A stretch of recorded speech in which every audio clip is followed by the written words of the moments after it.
I'm Daniel Franklin, Executive Editor of The Economist, and it's a great pleasure to be here with you all this morning. And over the next 2 days, I think we're going to have a really remarkable and very high-level event.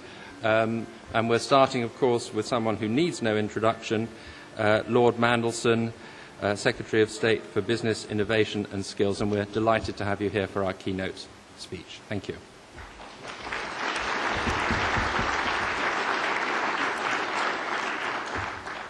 Well, Daniel, thank you very much indeed for that introduction, and it's very nice to see such a large audience here this morning. What's important is not to see these changes that are taking place in the world as some zero-sum game, that all the advantage and gain goes to those who are emerging and all the loss goes to those who are, in quotes, submerging.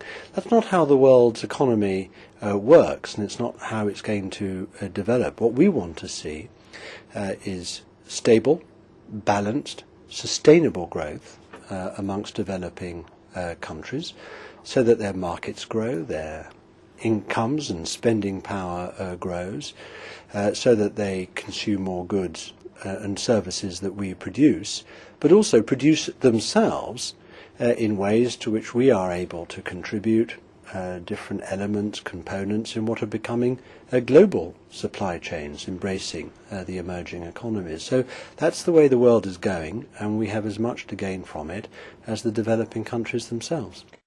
Many of these economies have weathered the recession an awful lot better than some of the major Western economies. Now, I take my example of Bangladesh, where I spend a lot of time. She's pretty much insulated from the global financial economy anyway, and that they're ready to bounce back, and bounce back faster maybe than many of the Western economies. So it's that at a macro level.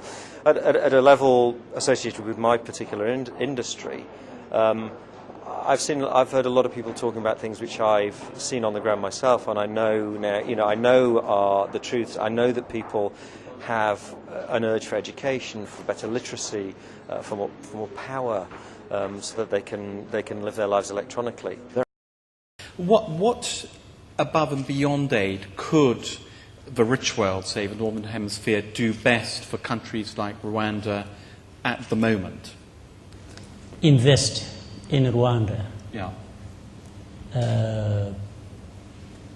Bring the money to Rwanda or to Africa, and as you bring that money, you are assured of high returns for your investment, but that leaves a huge difference in terms of development for the people where you have invested. Because these foreign direct investments we plead and urge for bring skills, bring technologies, and provide employment, and people get wealthier, and you can easily quantify and see the progress in terms of not only just volume but also quality. You will have to continue at full speed investing to capitalize on this future growth. There are countries who are impacted to a lesser extent, where you're able to balance your growth and investments, and so that you can get through this period. And there are countries that may be impacted a lot more, where you have to focus on solidifying your foundation and continuing to invest in the future, gaining market share, and those will be the approaches. So don't approach the situation with one rule. Try to understand the circumstances of the countries and your business in those countries, and figure out the best strategy to deal with that country. ASEAN has made significant progress towards integrating our economies, breaking down trade barriers, and asserting macroeconomic control over our regional economies. Of course, there are always issues, national issues and regional issues to overcome, but they are not greater than the threats to our region from global forces.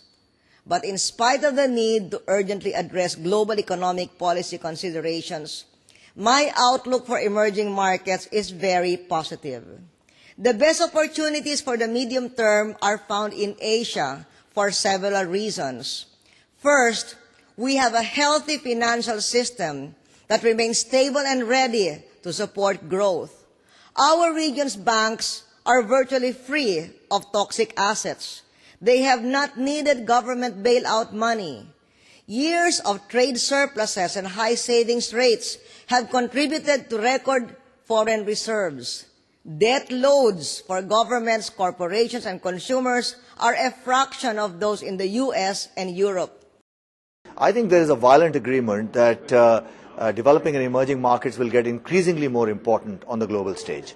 I mean, 50% of the world's consumer spending is in this part of the world, 80% of the world's population is here, and 70% of the world's growth is going to come from here. So I think there is a general consensus that this is the part of the world where we need to focus on. I think there is also a general recognition that one size doesn't fit all in the developing and emerging markets. This is a highly heterogeneous market. You have to make sure that you have portfolios that cater to various parts of the socio-economic segments. You also have to recognize that you require talent, people development as much as you require business development.